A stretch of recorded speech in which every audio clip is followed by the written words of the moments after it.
And so the question for me was, at the beginning, my teacher, the great H.W.L. Punja, was basically, he was interested in people having an inner subjective experience of what we're calling the ground of being, or in his particular tradition, they called it the self, with a capital S.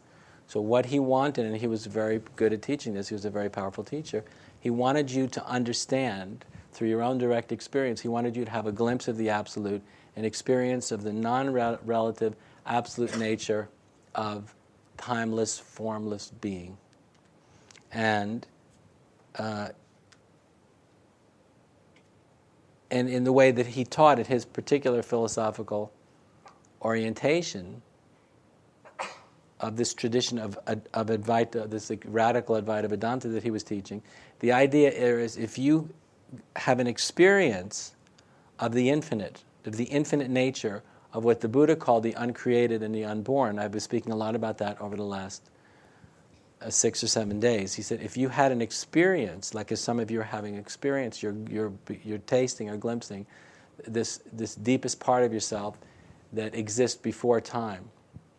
So when you have this kind of awakening, and people had very powerful awakening experiences in his presence and under his guidance, the idea is if you realize that the deepest part of yourself has never been born and never entered the stream of time, it means that the deepest part of yourself is free, in the way I've been teaching, than anything that's ever happened in time and through time. And then, if the experience is deep enough, in the way I've been speaking about, there's a shift of identity, and now you realize who I really am is the unborn and the uncreated, right? And I'm not, so the historical personality is not really who I am. Who I am is birthless and deathless, immortal, birthless and deathless, timeless and formless. You follow? Who I really am is birthless, deathless, timeless, and formless. And so if there's that realization, there's an experience of absolute freedom. That's the experience of being utterly released, utterly released from being trapped in the mind. I'm giving the idealized version of it, but from being trapped in the mind, from being identified with your body, and at a deeper level, even being identified with the world itself. Right? So in the way that he taught, which is based on the historical tradition of his own culture, the idea is that what's ultimately real is this deepest part of the self, this deepest part of reality itself, this timeless, formless, infinite mystery, what he called the self. That's what's real, and it's real because it never changes. It's birthless, it's deathless, it's immortal, it's unaffected by anything that ever happened in time and in form.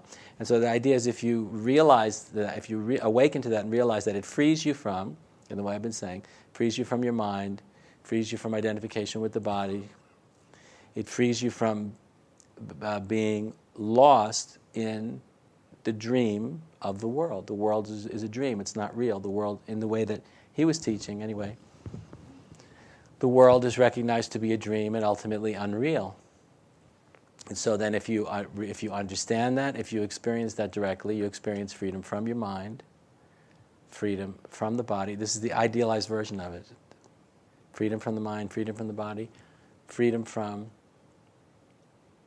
the ego, and freedom from the world.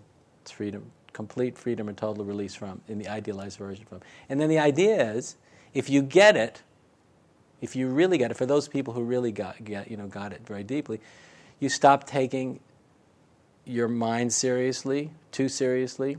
You stop taking other people's minds too seriously.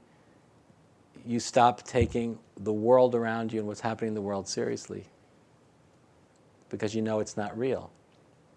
You follow? This is kind of what he was teaching. Very powerful.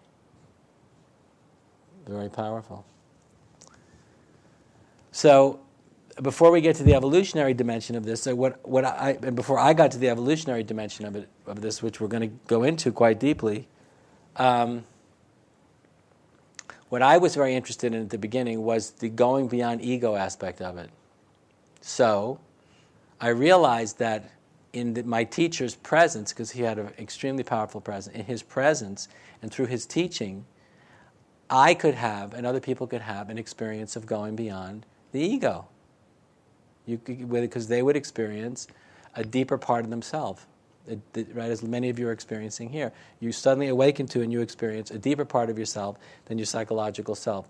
It's another deeper part of yourself that feels more real and seems to have no boundaries, comes to the surface of your experience, and the fears and desires of the small self fade into the background.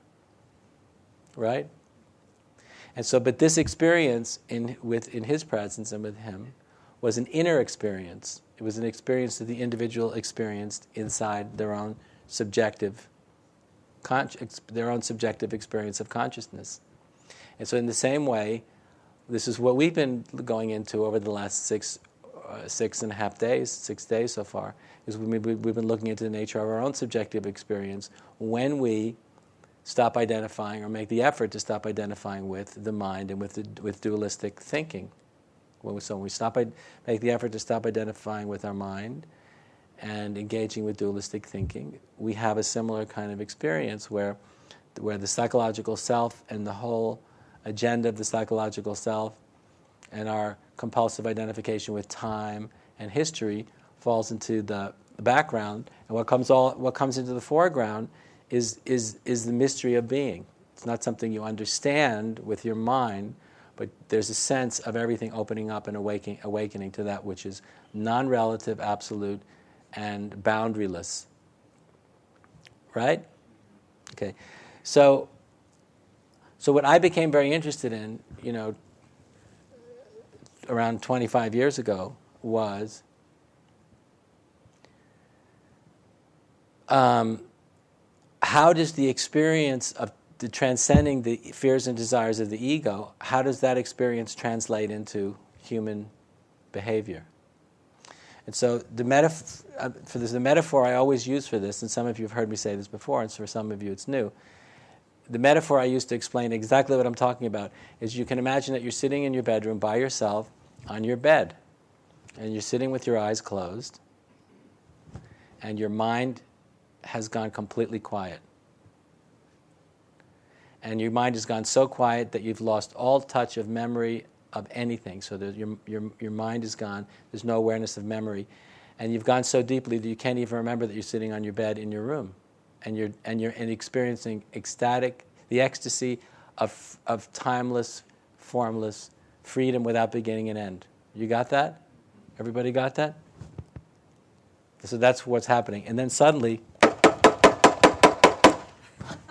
you're startled awake, and then you come back. So you come back into your mind, and you come back into the awareness of your body in your room, and you hear this noise like that. Someone's pounding on your door.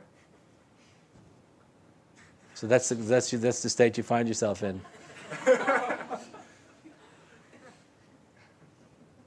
And then whoever you want to be on the other side, your mother, your father, your sister, your brother, your boyfriend, your girlfriend, your husband, your wife, your lover, your boss, your worst enemy, it doesn't really matter to me. But someone's on the other side of that door that really needs you to respond right there, right then. You understand?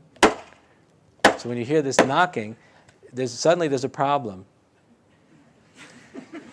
You find yourself in a difficult predicament.